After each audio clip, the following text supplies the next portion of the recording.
encontramos neste lugar para adorar o Senhor. Durante todo esse mês de outubro, estamos ministrando em favor da família. Então, querido, participe. Uma das áreas que tem sofrido maior ataque é a família. A família tem sofrido mais ataques, é uma instituição que sofre mais ataque do que as outras instituições que existem na Terra. E é o nosso maior tesouro, é a nossa família. Qual é a melhor família da Terra? Isso. Diga assim, a minha família é a melhor família da Terra. Ah, pastor, é porque o senhor não conhece a minha família. Querido, valorize a sua família. Amém? Valorize a sua família. Quem é a pessoa mais importante da Terra? Diga eu. Amém. Glória a Deus. Hoje nós vamos estar falando sobre relacionamentos familiares. E eu queria pedir algo para você encarecidamente. Relacionamento é uma área que toca, na verdade é um assunto que toca várias áreas da vida. E às vezes a gente, quando está sendo ministrado numa área, quando a palavra vai lá naquela ferida, naquela situação que tem na nossa família, olha assim por lá e diz aí, tá vendo? Foi para você. Não faça isso. Tá bom? Não faça isso. Então, Tessalonicenses capítulo 3, versículo 12. 1 Tessalonicenses capítulo 3, versículo 12.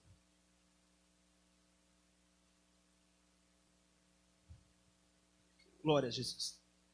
Porque o relacionamento é isso, é diálogo, é conversa, é conexão, é quando eu falo, mas eu também ouço. Quando eu estou preparado para falar, eu quero falar, mas também eu preciso ouvir. É uma conexão que vai, também uma conexão que vem.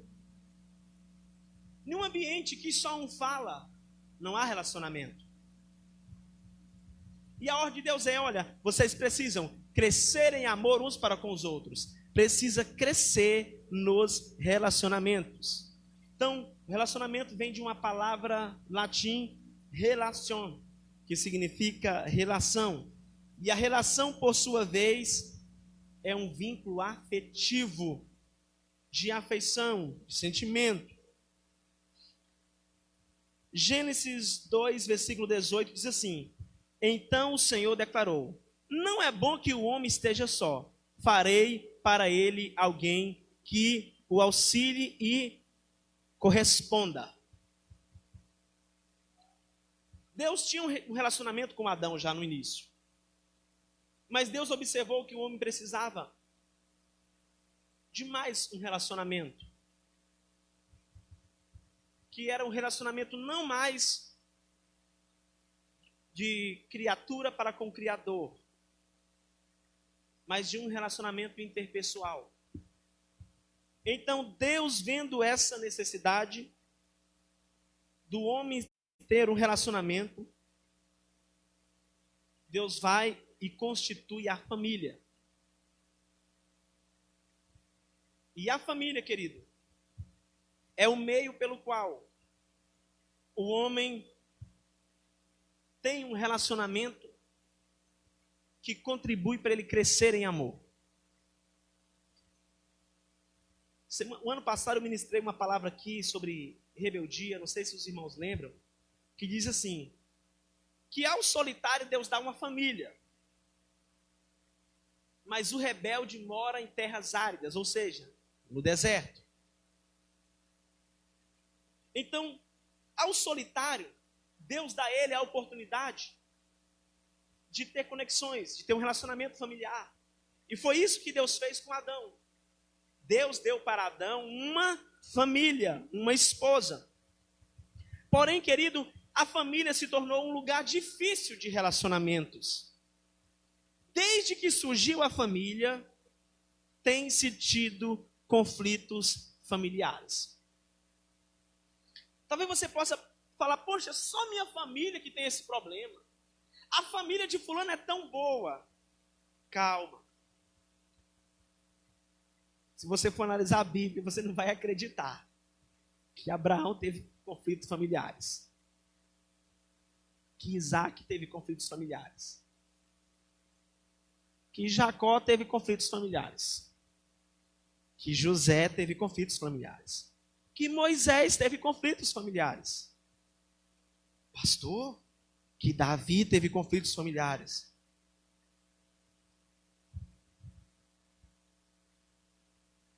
E Jesus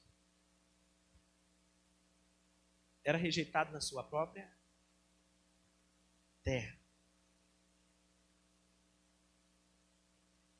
Então, os conflitos existem. E eles existem por uma razão, por uma situação.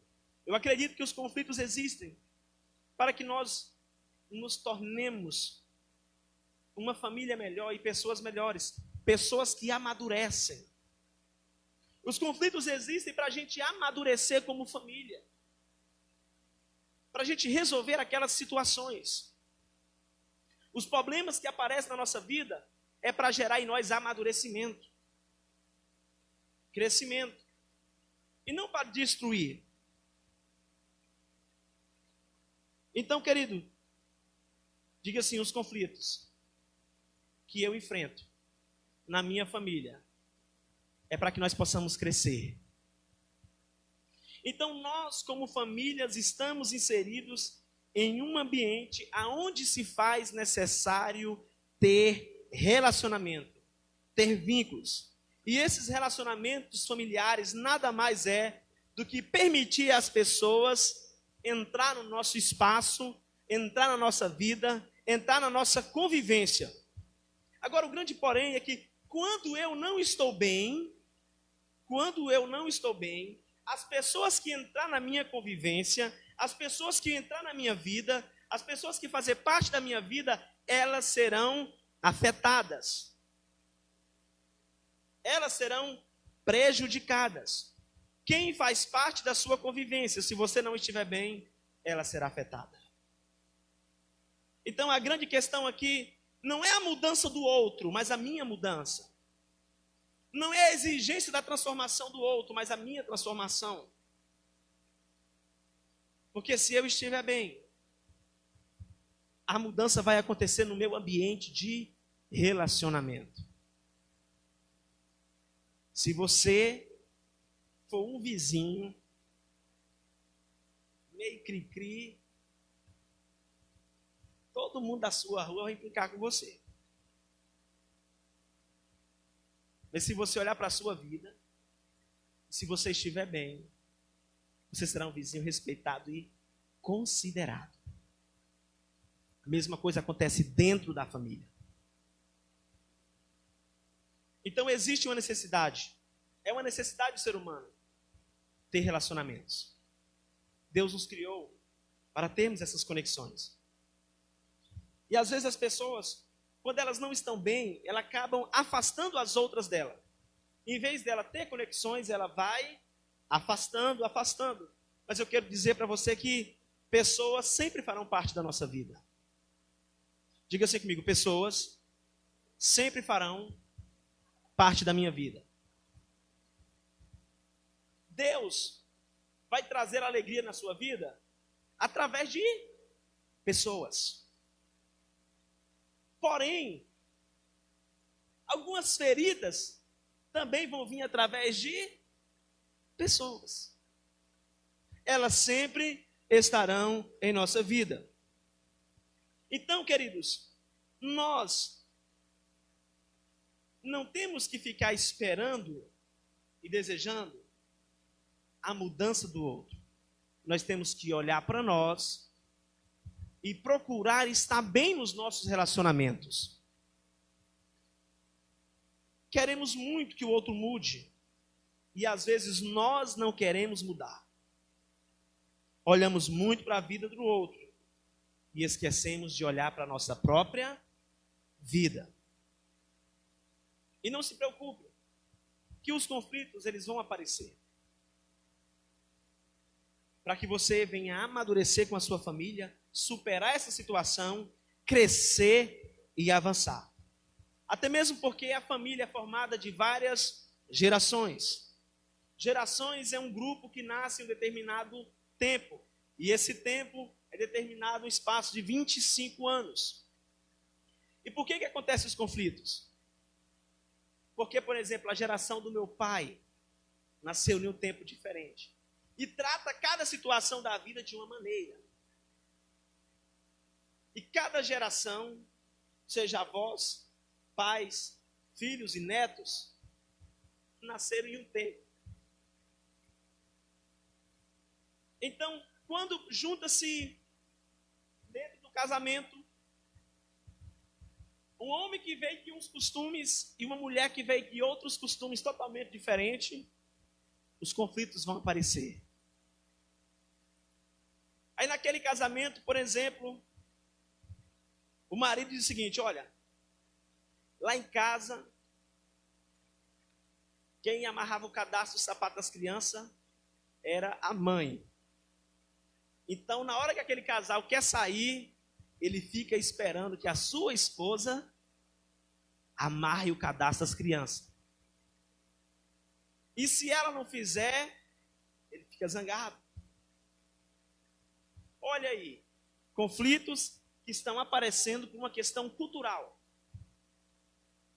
por uma questão de costumes. E às vezes, ninguém quer abrir mão da razão. Ninguém quer abrir mão do seu costume. E entra em atrito. Entra em conflito.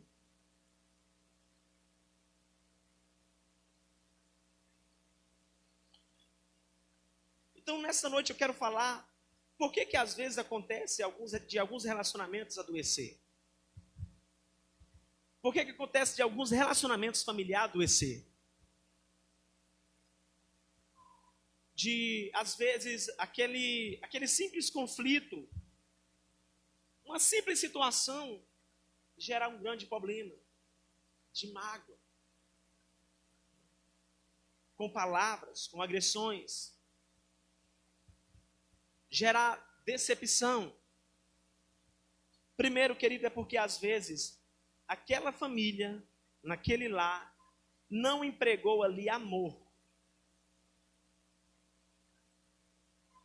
Muitas das vezes, aquela família, ela foi até formada por interesses.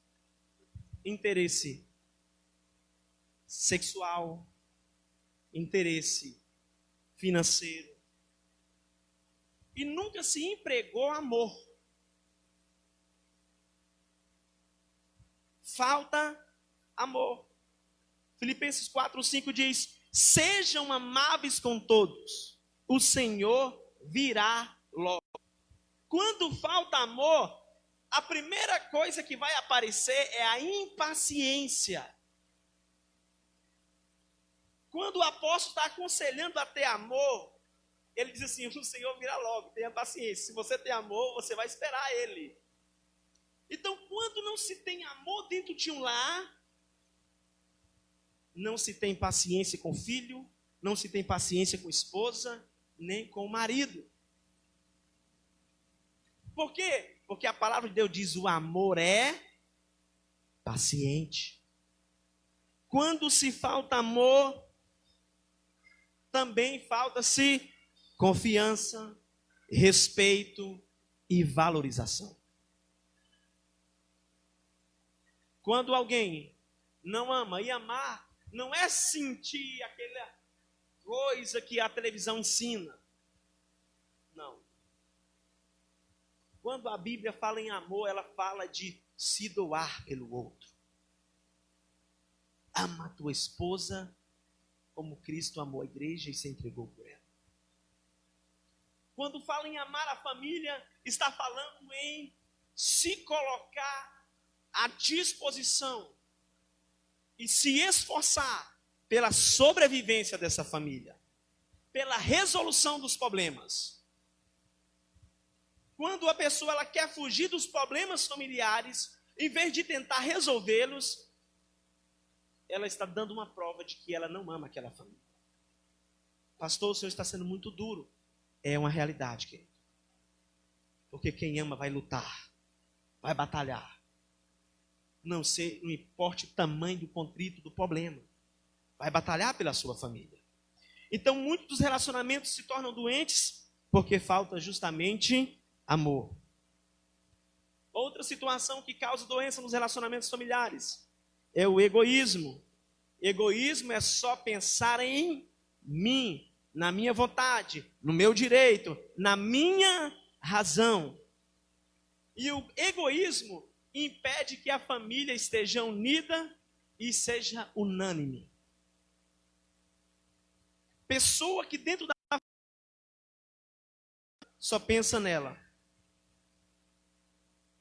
O membro da família que pensa nos seus próprios interesses, ele vai trocar a necessidade da família por aquilo que é secundário e não por aquilo que é primordial. É alguém que às vezes está faltando um alimento dentro de casa, mas como ele é egoísta e ele só pensa nele, ele não pensa em toda a família, no conjunto geral, ele vai lá e gasta o último tostão com uma coisa que só vai servir para ele. Que não vai atender os filhos, que não vai atender a esposa, que não vai atender a família em geral. O nome disso é egoísmo. E se um relacionamento significa conexões com pessoas, onde há egoísmo, as conexões serão cortadas. Os relacionamentos serão cortados. A terceira coisa que causa doenças dentro do relacionamento familiar, você que está anotando, anote aí: falta de perdão. Eu acredito, amados, seriamente, que quando Jesus responde a Pedro, que Pedro diz assim: Senhor, quantas vezes eu devo perdoar alguém? 7 vezes? Pedro, eu acho que estava pensando em pedir perdão no ambiente do trabalho, no ambiente da vida cotidiana. Mas Jesus vai responder: não, 70 vezes 7. Eu acredito que Jesus estava pensando no ambiente da família. Porque é o lugar onde se mais necessita liberar perdão. É o maior lugar onde se tem desentendimento, contenda, atrito. É o lugar onde mais ouvimos palavras de agressão, palavras duras. Então, queridos, nós temos qualidades, amém? Mas nós também temos defeitos, amém? Então, uns reagem de uma maneira e outros reagem de outra maneira diante de qualquer situação. Então, nós precisamos aprender a respeitar e aceitar. Muitas das vezes a pessoa, ela só quer aceitar as qualidades da sua família. Ela não quer conviver com os defeitos. Mas todo mundo tem qualidade e tem defeito. Se você que tem experiência de ligar o forno, ou do fogão, ou do forno elétrico, você vai observar que quando você coloca no 10º grau, né, a outra parte está em um grau maior. É igual a questão negativa e positiva. Existe um centro. E quando você inclina para a qualidade, a outra ponta está mostrando os defeitos. Então, defeito e qualidade, sempre vamos ter tanto qualidade como também defeito. A questão é saber conviver com esses defeitos e com essas qualidades. É não colocar os defeitos acima das qualidades. É não maximizar os defeitos das pessoas. Da pessoa que convive com você, que está na sua casa. Mas é respeitá-la, amá-la, aceitá-la e ajudá-la. Porque, querido, por causa dos defeitos, das situações, haverá um conflito, haverá uma mágoa, e você vai precisar usar pelo menos durante o dia umas 3, 4 vezes o perdão lá das 490 que Jesus disse. Hora ou outra você vai precisar usar o perdão.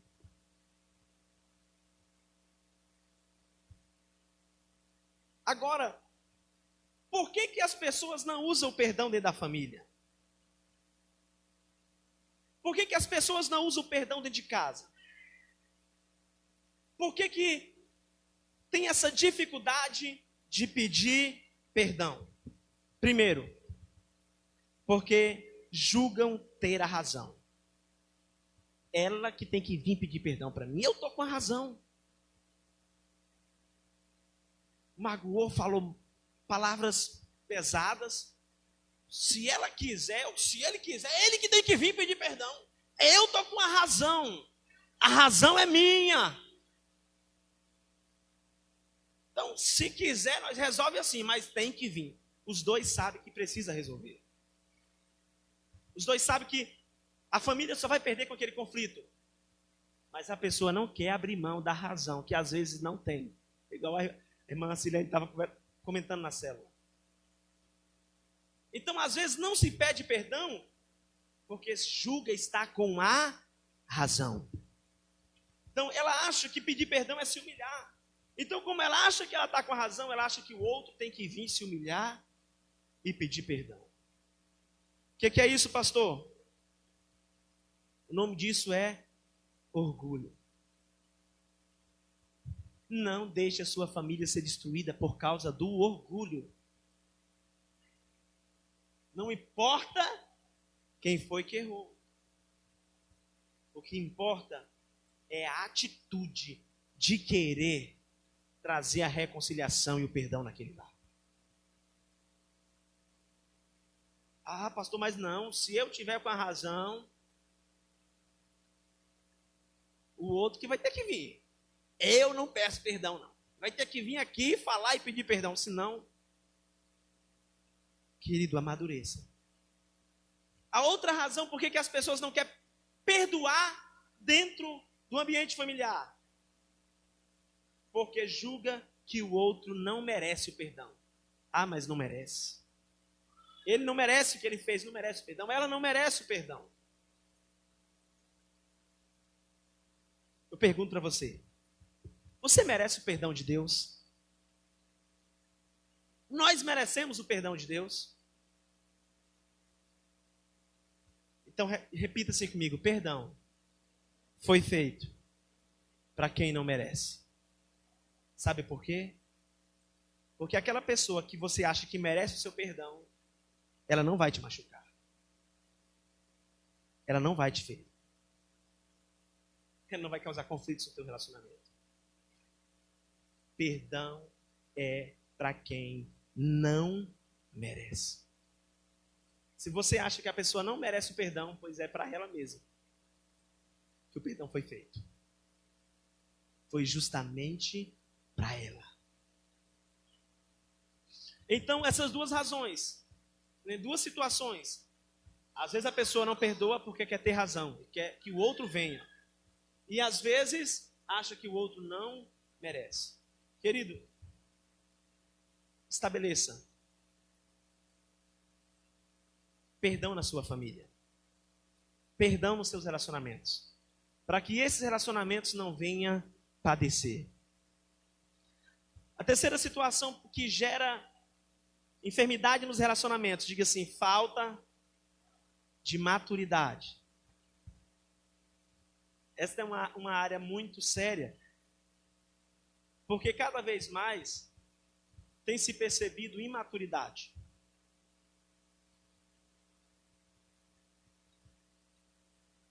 Eu penso da seguinte maneira, há umas décadas atrás, as pessoas, elas, com uma certa idade ainda de jovem, elas já tinham uma certa maturidade. Maturidade não é só ter idade não, viu? Significa ser maduro na idade, mas também na mente. E hoje em dia se percebe muita infantilidade.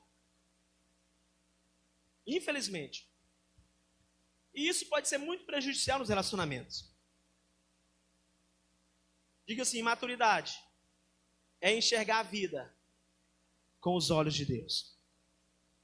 Então, maturidade é entender, né, que algumas situações não vale a pena discutir, brigar. Por exemplo, quando você era criança, você brigava por um pirulito. Hoje você vai brigar por um pirulito? Por quê? Porque amadureci, pastor. Não vou brigar mais por um pirulito. A questão é que às vezes a pessoa chega na família e tem um monte de pirulito que ela está brigando por eles. Dentro da casa. Dentro do ambiente familiar. Coisas que não vale a pena. Que só vai desgastar. Mas que a pessoa está lá. Porque falta maturidade. Deixa eu falar algo para você. Discutir e brigar pelo que já passou é tolice. Não já passou? O que pode se fazer é sentar e conversar para que não venha cometer o mesmo erro. É uma realidade. É querer viver do passado. É querer trazer o passado para o presente. E quando se traz o passado para o presente, encontra-se o estado da depressão. Depressão é isso.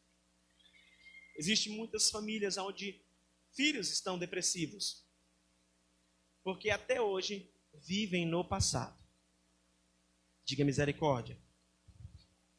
Lá em Marcos 10, versículos 7 a 8, diz assim: por esta razão, o homem deixará pai e mãe e se unirá à sua mulher, e os dois se tornarão uma só carne. Assim eles já não são dois, mas sim uma só carne. Esse texto está dizendo o seguinte, olha, quando o homem deixa o pai e mãe, é porque espera-se que ele já esteja maduro.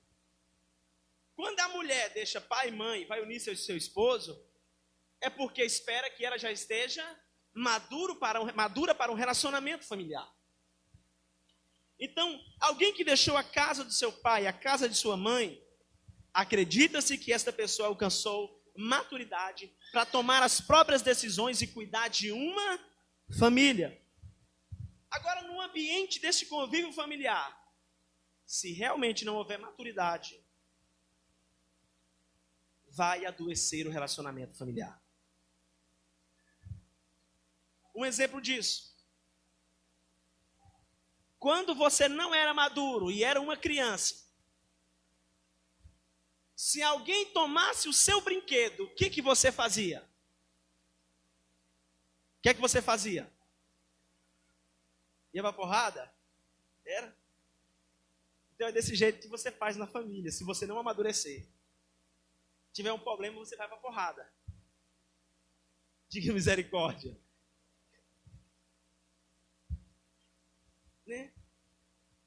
Tinha alguns que em vez de ir para porrada, o que eles faziam? Ah, mãe, tomou meu brinquedo. Era ou não era assim? Por quê? Porque você acreditava que seu pai e sua mãe eram maduros o suficiente para resolver aquele problema. Mas aí não amadureceu e veio para o casamento. Quando tem um problema, corre para a casa do pai ou para a casa da mãe. E fica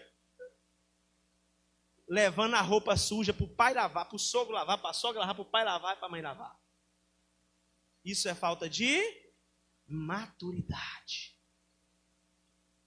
Crianças não resolvem problemas. Leva para os pais. Então, querido, se não houver maturidade no relacionamento, vai acontecer isso. Aí vai entrar o complexo de Adão. Eu nunca esqueço do complexo de Adão. Porque no dia que meu pastor foi me enviar para me pastorear aqui, ele falou assim, ó, se alguma coisa der errado, não faça como Adão. Como Adão, não põe a culpa na sua mulher. Irmãos, eu nunca esqueci disso. Está aqui guardado. E quando não tem maturidade, acontece isso. Aí, às vezes, camarada vai lá para a casa da mãe dele e falar mal da esposa dele, em vez de sentar e resolver o problema. Ou ela vai para a casa da mãe dela falar mal. E aí, os conflitos só vão aumentar, sabe por quê? Porque a sogra vai ficar zangada contigo, camarada. O sogro vai ficar zangado contigo. Só vai aumentar o conflito. Diga assim, roupa suja, lava em casa. É verdade. Então, esses tipos de situações geram enfermidades, problemas, e necessário de cura nos relacionamentos. Então, seja maduro para reconhecer cada situação e tratá-la com maturidade. Amém? Então, nós falamos aqui de 3 situações: falta de amor, egoísmo, falta de perdão. E a 4ª situação foi falta de maturidade. Pastor, então como eu trago cura para o meu relacionamento familiar? É só colocar o inverso daquilo que está faltando.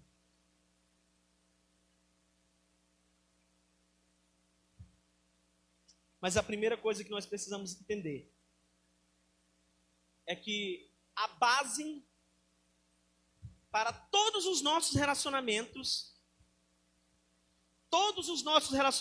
que nós temos é reflexo do nosso relacionamento para com Deus. Então a primeira coisa é deixar Deus edificar a sua casa, a sua família. Salmo 127, primeiro diz: se o Senhor não edificar a casa, em vão trabalha os que a edificam. Se o Senhor não edificar a casa, em vão trabalha os que... O que isso quer dizer, pastor? Quer dizer que se Deus não estiver na minha família, todo o esforço que eu fizer não vai adiantar. Entenda, querido, que o seu relacionamento para com Deus é a base para todos os seus relacionamentos.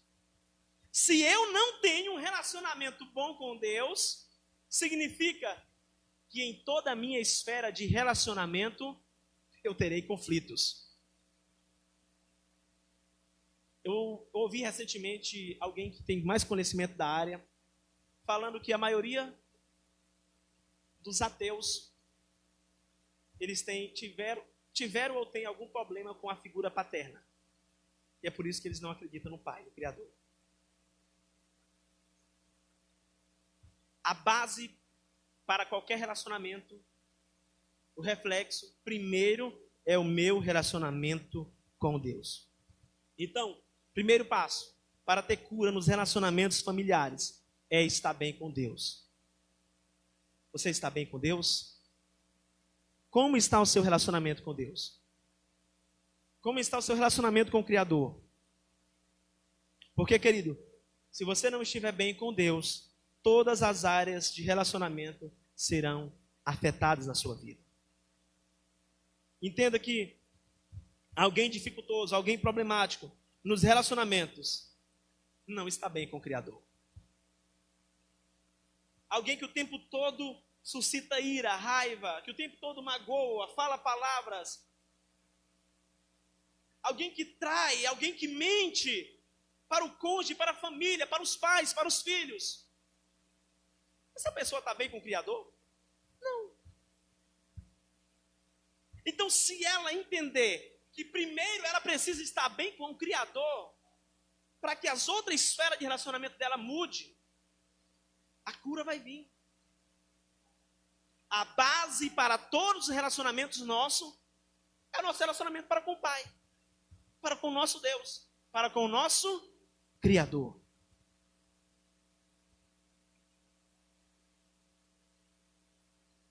Segundo, diga assim: amar a minha família.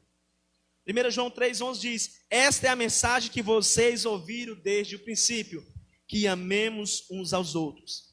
Então ame a sua família, honre a sua família, cuide da sua família, respeite a sua família, dê atenção, né? Seja justo Tire o rancor. Respeite.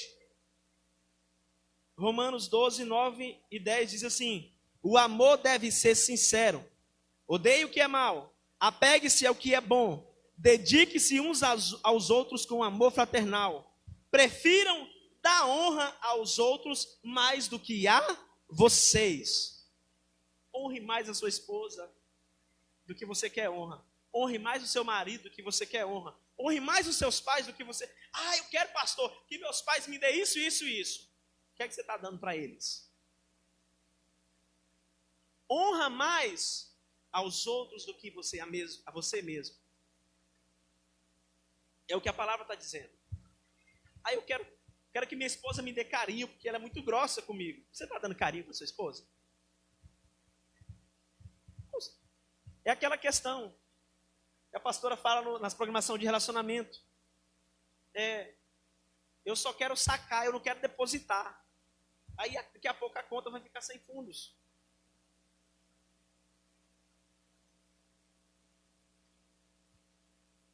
Amém? Diga: amar minha família. Libere perdão no ambiente da sua família. Abra mão da razão, dos direitos, para ter uma família. Dê para as pessoas aquilo que elas não merecem. Se elas não merecem o perdão, dê o perdão. Quarto, para trazer cura nos seus relacionamentos familiares. Diga assim comigo: diálogo.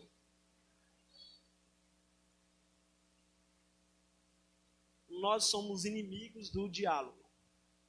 Nós estamos acostumados com a tecnologia e não olhamos mais no olho um do outro para conversar. A nossa cultura está tirando de nós o diálogo. E quando eu tiro o diálogo do relacionamento, eu estou prejudicando. Se eu quero ter cura nos meus relacionamentos, eu preciso restaurar o diálogo. Eu preciso restaurar a mesa. Eu preciso restaurar a conversa. Amados,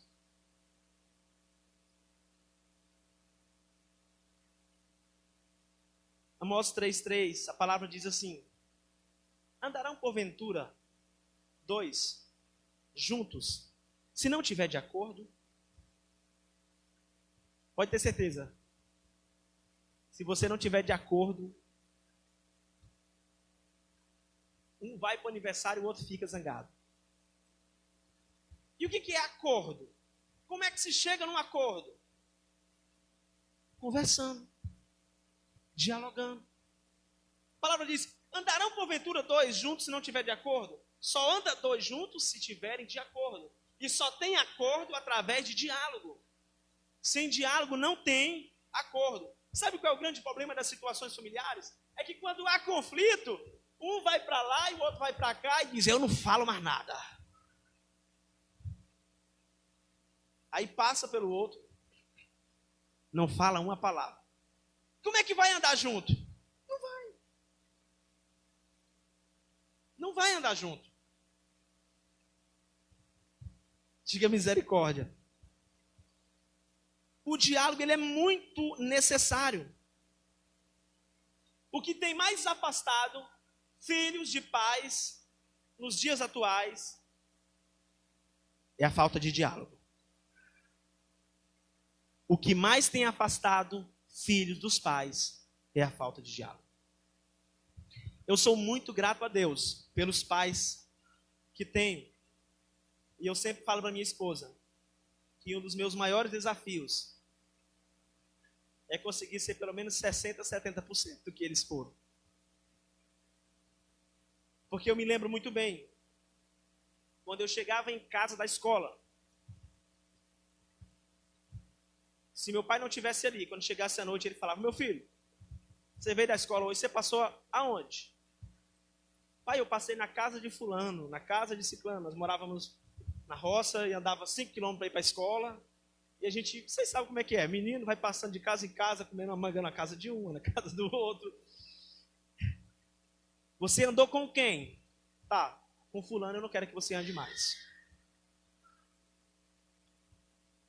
E eu me lembro que uma vez, nós não ouvimos o nosso pai. Nós passávamos em um lugar que tinha um rio, que você olhava assim e via o fundo da areia, água fria. E meu irmão vinha da escola e nós parávamos só para banhar.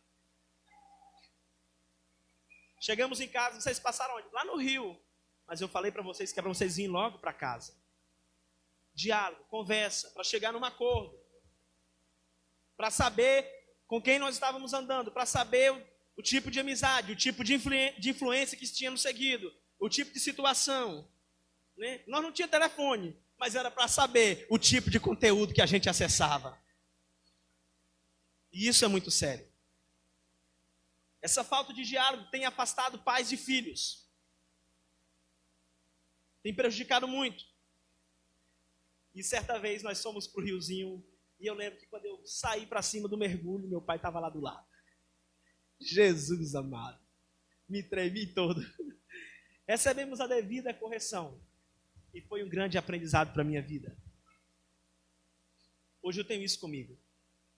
Então, querido, dialogar às vezes será comunicar o conflito. A Bíblia não recomenda ficar em silêncio diante dos problemas e pecados. A palavra do Senhor nos diz em Mateus 18:15: se o teu irmão pecar contra ti, vai arguí-lo entre ti e ele só. Oh, pastor. Entre ti e ele só. Se ele te ouvir, ganhaste o teu irmão. O verbo arguir significa trazer à luz. Ou seja, se o teu filho errou, se o teu marido errou, se a tua esposa errou, vai até ele e traz à luz o erro. Ou seja, fala onde ele errou, só tu e ele.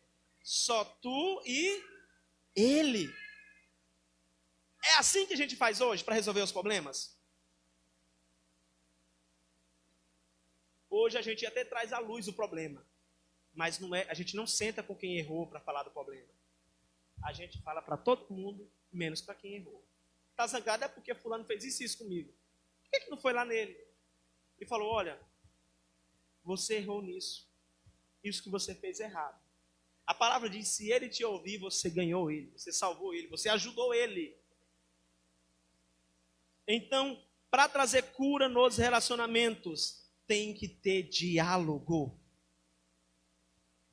Né? O verbo ganhar quer dizer poupar alguém do dano, poupar alguém do prejuízo, da perda. Então, não vá.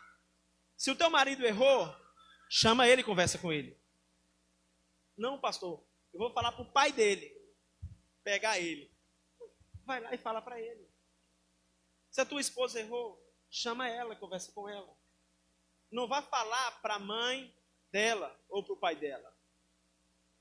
Diálogo, maturidade, tratar os relacionamentos ali, perdão. Se não houver diálogo, a questão só aumenta, o problema só aumenta. E por último, para nós finalizar, aprenda a sacrificar pela sua família. Aprenda a sacrificar por sua família. A palavra de Deus nos diz que Jó ofertava e sacrificava em favor dos seus filhos. Oferecia sacrifícios pela vida dos seus filhos. Existia um homem chamado Eucana. Não parece nome de mulher, mas era um homem. Eucana. Tinha duas mulheres, Ana e Penina. E a palavra diz que toda vez que ele ia, uma vez por ano, ele ia oferecer sacrifícios ao Senhor e ele entregava ofertas para a sua família depositar no altar.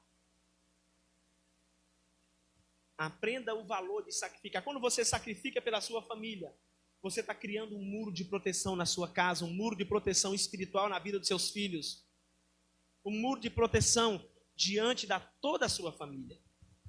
Amém, queridos? Então Jó sacrificava, Eucana sacrificava. E nós também precisamos aprender a sacrificar, a oferecer sacrifícios em favor da nossa casa e da nossa família. Ame a sua família, libere perdão, tenha diálogo em nome de Jesus e restaure os relacionamentos familiares. Amém? Se não houver esse amor, o perdão, o diálogo, se Deus não for a base, o centro, se você não estiver bem com Deus, toda a sua esfera de relacionamento será prejudicada. Então, quer que a sua família tenha um bom relacionamento? Primeiro, esteja você bem com Deus. Porque, entenda que se você estiver bem, as pessoas que estão envolvidas nas conexões de relacionamento com você não serão prejudicadas por você. Em nome de Jesus, coloque sobre seus pés. Aleluias.